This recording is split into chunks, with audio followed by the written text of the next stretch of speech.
obodo Ugwuaji dị n'ọkụ na-anọ ahọpụta igwe ọhụrụ. Ụlọ mmepụta mmanya bụ International Brewers na-azụ ndị ntorobịa n'ọrụ aka. Ọzọ, ndị ọrụ nọ n'akwa banyere ihe ha kọwara dịka akwụghị ụgwọ enyemaka ihe isi ike. Ị nwere ike isonyere anyị n'onyonyo igwe ozi YouTube n'akara Nta Enugu. Igbo mụrụ m anwụchina nọ n'akụkọ ụwa taa. Abụ m Dominica onye okereke n'ozi akụkọ ụwa ka ọha n'uju ya. Onye ndu obodo ọhụrụ apụtala n'obodo Ugwuaji ọkụ na-anọ dị n'okpuru ọchịchị Enugu South. Ọ bụ onye nke esitere n'usoro nyocha nzere ntozu na ntụliaka were ọtụtụ oge wee họpụta. Kelechi Ọchịagha wetara akụkọ na nhọpụta igwe obodo ahụ bụ iji mechie ohere nke ọnwụ Igwe Ruben Agwụ bụ onye hapụrụ ụwa wee laa mmụọ n'afọ 2017 wetara. Ugwuaji ọkụ na-anọ obodo kachasị dị nso n'isi obodo Enugu dere nnọọ jụụ dịka ha na-eche eze ọdịnala ọhụrụ ka o mechara afọ 6 ha na-enweghị igwe. Nkwekọrịta ha nwere na mbụ mere o jiri bụrụ ndị obodo ndị agha ka o ruru iwepụta igwe. Nke a mere ha jiri wepụta mmadụ 3 apịrị aka ịzọ ya bụ ọkwa ọchịchị eze ọdịnala. Ndị nwoke ama ama pụtara nnọọ n'igwe gụnyere ndị na-eto eto. Ọtụtụ jiri wee na-ajụ ọ bụ na ndị Ugwuaji enweghị nwaanyị ka ọ bụ omenala ha. Mụnwa na onwe m ụmụ nwaanyị anọkwa ebe a o nwere ka ọ bụ na ka esi wee kuo ogene ime ekwe ime ọkwa maka ntụliaka anụwa. O nwere ka ọ bụrụ okwu ahụ ekwu n'ụtụtụ mere na ha bịara ha ga-akọwa. O nwere ka ọ bụrụ na ụmụ nwaanyị achọrọ o nwekwanye ka ọ bụrụ ọkwa aha ama. Ya bụ ntụliaka bụ nke gara siriri werere gosipụtara afọ ojuju na olileanya ụmụafọ Ugwuaji nwere n'inweta eze ọdịnala ọhụrụ. Ugwuaji ọkụ na-anọ kụtara ume ndụ ka nwaafọ ha bụ nke ha hụrụ n'anya bụ Maazị Chinedu nwa obodo Turugo na ya bụ ntụliaka. Ihe a bịara ebe a nụwa onye ọbụla ga-afụ na everywhere ebe niile jiri oyi ọ dị mma. Ugwuaji kọndọtụrụ onwe ha because ha bụ ndị na-achọ udo. Kamgbe anyị na-enweghị igwe anyị na-ama na-eji the situation mana today anyị na-ene anya ka igwe wee pụta. Igwe ga-enye aka as justice of peace wee na-achịkọnata obodo. Onye awa bụ nchekwube anyị. Comrade Chinedu obodo ihe 456 votes.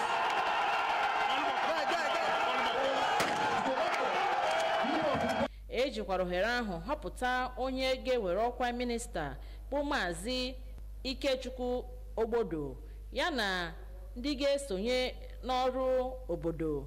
Ejikwara ohere ahụ họpụta onye ọkwa minista bụ Maazị Ikechukwu Ogbodo ya na ndị ga-esonye n'ọrụ akpọrọ cabinet members na bekee. N'Enugu, abụ m Kelechi Ọchịagha. Ụlọ ọrụ mmepụta mmanya bụ International Brewers bụ nke na-emepụta mmanya Hero Lager Beer na njikọta aka mahadum ala anyị dị na Nsụka, mpaghara agụmakwụkwọ ya nke Enugu, ngalaba na-akụzi maka azụmahịa, na-enye ndị ntorobịa dị ihe dịka 30 n'ọnụọgụ ọzụzụ na nka ọrụ aka. Chidi Okorafọ mere ka anyị mata na atụmatụ inye ọzụzụ a bụ otu ụzọ o si eme ka ndị ntorobịa mara ma sonye n'ụzọ azụmahịa agba ọhụrụ. Ndị ewepụtara ka ha soro n'agba nke abụọ ihe omume ndị mmanya Hero akpọrọ Hero Apprenticeship Training dị 30. A na-atụ anya na ha ga-enwe mmụta n'usoro azụmahịa ma ha gafechaa ọzụzụ a. Dịka ndị hiwere ihe omume Hero Apprenticeship Program kọwara, ebumnobi echiche a bụ maka nkwado na uru na azụmahịa. Anyị chọrọ ka ndị anyị na-eme biznes ka ha na-eme biznes nke obi ọcha, ka ha nwee ike nwee ngwaahịa ha chọrọ ịkwado ụkwụ ọkpapụta ka ọ bụrụ ngwaahịa kwaliti ya dị ha.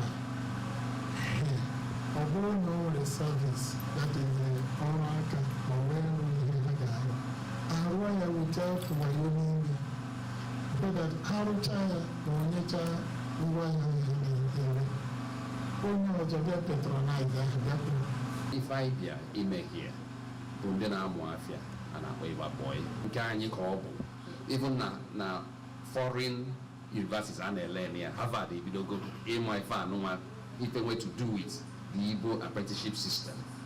Anyị na ndị na-eme hero beer si ka anyị collaborate ya maka anyị nwa bụ UN Business School.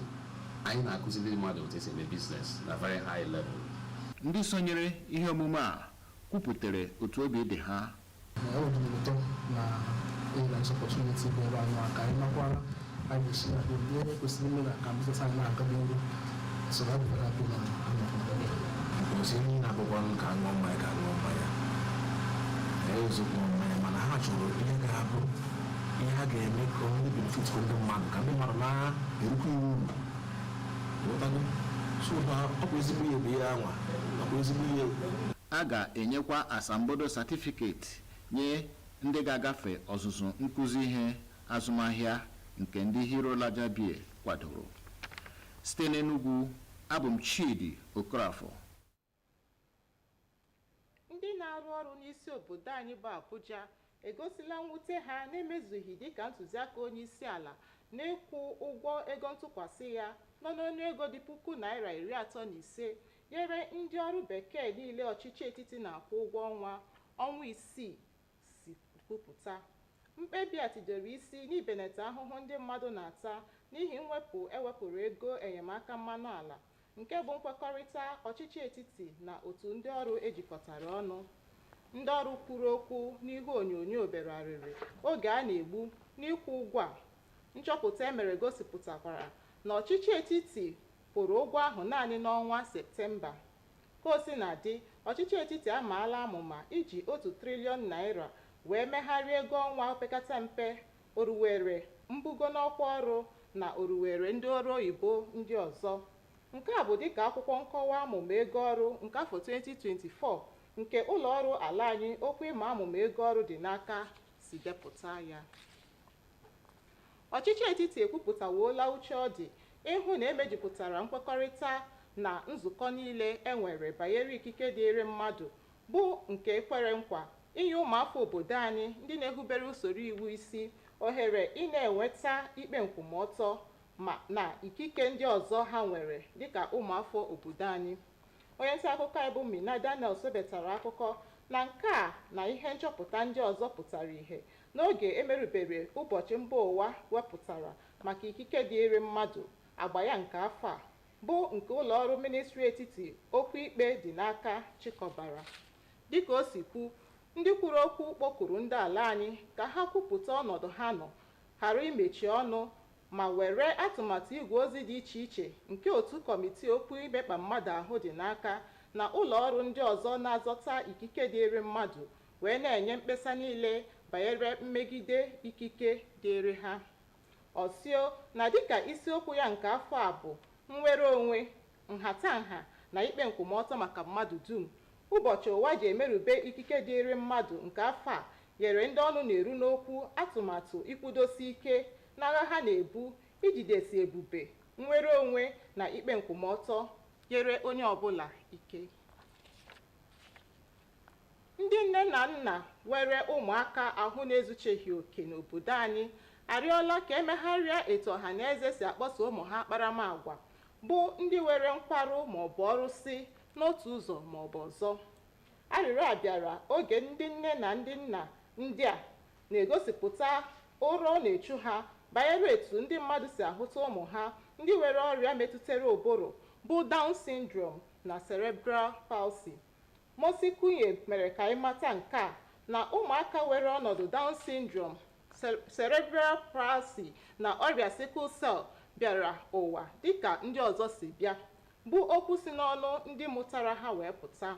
Ọsio na ụmụntakịrị a pụtara n'igwe ịrịọ ka ụwa kwụsị imeso ha omume ndị dị aṅaa na ịkpachapụ ha n'ihi na omume ndị a na-ebutere ha mgbawa obi dịka ndị nne na ndị nna ndị a na-elekọta ụmụ ha.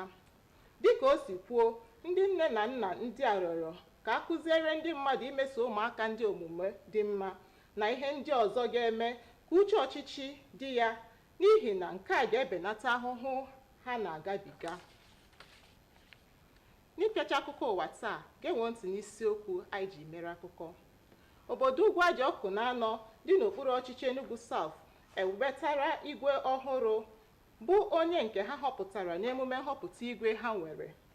Ụlọ ọrụ mmepụta mmanya International Brewers bụ nke na-emepụta mmanya Hero Lager Beer na ngalaba Emo maka azụmahịa nke mahadum ala anyị mpaghara ọmụmụ ihe ya nke Enugu ejikọọla aka ọnụ n'ịzụpụta ndị ntorobịa dị 30 n'ọnụọgụ n'ọrụ nka aka. Anyị kọkwara gị na ndị ọrụ nọ n'isi obodo anyị bụ Abuja akwala arịrị banyere ebubo akwụghị N$35,000 bụ ụgwọ enyemaka ihe isi ike maka mwepụ ewepụrụ ego enyemaka mmanụ ụgbọala. Ọ bụ ebe a ka akụkọ ụwa taa na-abịa na njedebe. Daalụ rinne maka isiri anyị. Ka chi foo.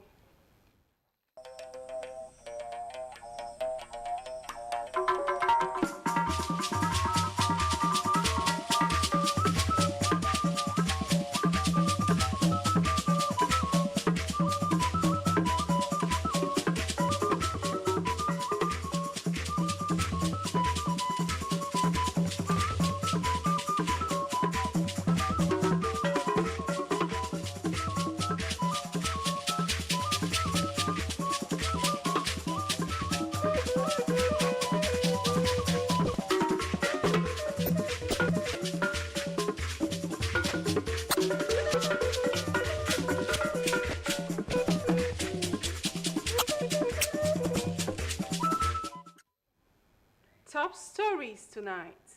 Ugwuaji Okonano elects new traditional ruler. International breweries trains youths in apprenticeship skills. Plus, workers decry alleged non-payment of salary palliative. Remember, you can watch us live on our YouTube channel at Nta Enugu. A very good evening and many thanks for joining us on the news at 7. I am Chika Ugwu. A new traditional ruler has emerged in Ugwuaji Okonano in Enugu South local government area following a scrutinized accreditation and voting that lasted several hours. Kelechi Ocha reports that the kingship election was to fill the gap created by the demise of Igwe Ruben Ogu in 2017. Ugwuaji Okonano, the closest community to the city of Enugu, stood still as the 4 villages that make up the town, Ndiaga, Ishiago, Umunnuhu, and the youngest village, Umunnajingene, awaited the emergence of a new traditional ruler after 6 years of kingship tussle. My hope and my prayer is that the incoming Igwe will do help us to make peace in this community, because we are not in peace for a long time. I am trying to make that peace.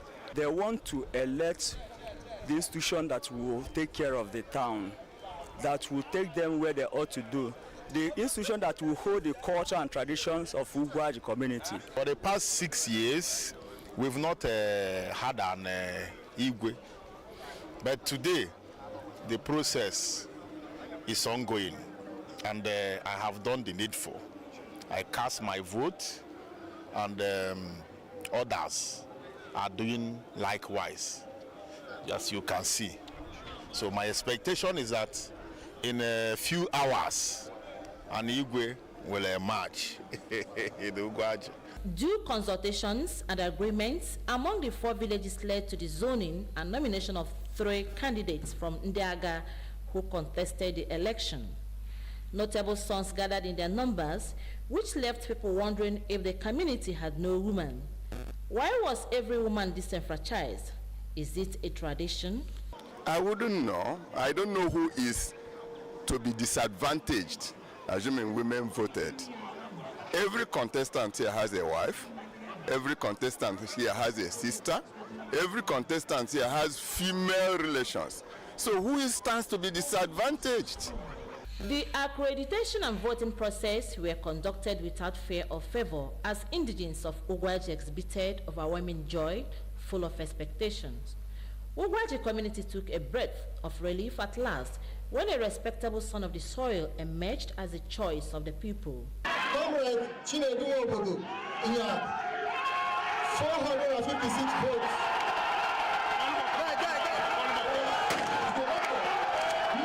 In the recent time, we lack dispensation of equity, we lack dispensation of justice. And where these two things are lacking, then peace won't be there. But once you have equity, you have justice, peace is automatic. So I'll start from there.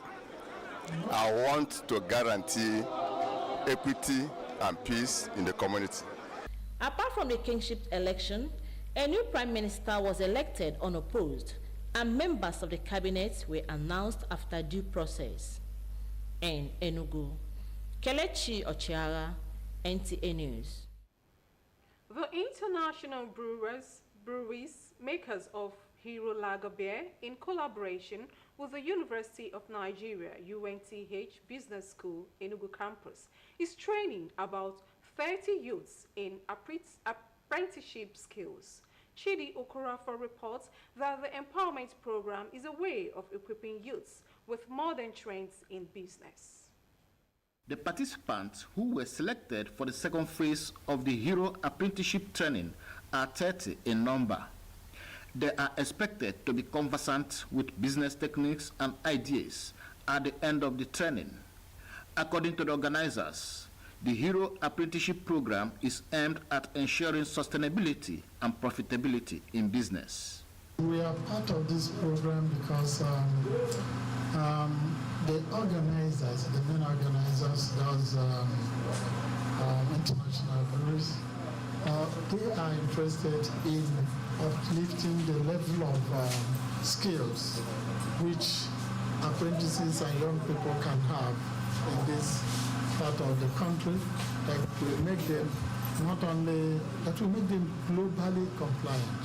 We see some great potentials with the indigenous apprenticeship program. Those that are learning trade and that are future business tycoons. And what we want to do is to get them into some of the modern trends in business, things that they should be conversant with. Even though we know they are doing practical things, they are learning trade. After that, they will set up their own businesses. But we also want them to have that knowledge, formal knowledge of certain things that have to do with modern business. And that is why I think is something that will also tackle the issue of unemployment. Participants of the program react. I'm very happy for this program, to learn more. So I've gone through many trainings too, but I'm very happy for this training. So I'm very happy and excited when I heard about it. So that is it. I'm very happy, actually. I'm very, very happy for this Hero sponsorship program. It is a great benefit that all of us are here. They are here to train us in terms of business. I will say that this is the only brand that I have seen that is championing a campaign for some young ones who are into apprenticeship. Certificates will be awarded to the beneficiaries at the end of the training, in addition to the practical skills acquired. In Enugu, Chidi Okorafor, NTA News. Federal Capital Territory FCT workers have deplored partial implementation of President Tinubu directive for payment of 35,000 naira provisional wage award to all Treasury-paid federal government workers for 6 months. The decision, which is aimed at cushioning effects of the fuel subsidy removal, followed an agreement between government and organized labor. Workers who spoke off camera lamented the delay in the payment of wage award. Investigations show that the government only paid the palliative award for September. Meanwhile, the federal government has budgeted 1 trillion naira for minimum wage adjustments, promotion of areas, and severance benefits for civil servants. This is according to analysis of the 2024 appropriation budget released by the Budget Office of the Federation. We'll take a break here. The news continues in a moment. Don't go away. Yesterday I got a call from Globe. I won a 3-bedroom bungalow. Yes, guys! Guess what? I won a car. I won a generator by participating in the Festival of Joy promo by Glow. Hey, Glow don't do this one for me. Glow to make it set to me with sewing machine. I won generator last year. This year I won for It's a celebration like no other, with prizes like no other. 20 new houses to be won, 24 brand new cars, 200 sewing machines, 100 generators, 1,000 rechargeable fans. Glow Festival of Joy promo. Dial *611# now.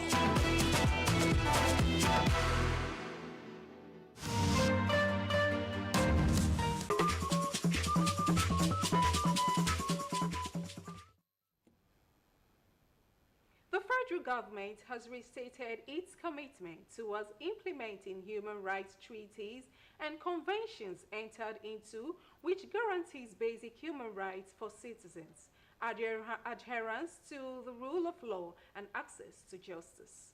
Mina Daniels reports that these and other revelations came to fore during the commemoration of the 2023 International Human Rights Day by the Federal Ministry of Justice.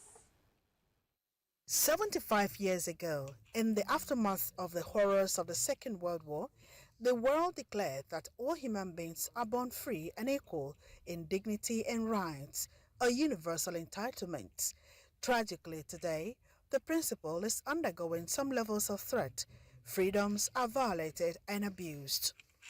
Back in Nigeria, the federal government, according to J.D. Agba, Solicitor General of the Federation and Permanent Secretary, Federal Minister of Justice, has shown commitment to human rights issues by establishing several human rights mechanisms to ensure enforcement. Although the Universal Declaration language is very plain, it delivers a strong message. It envisages a world where nations cultivate friendly and respectful relations with each other.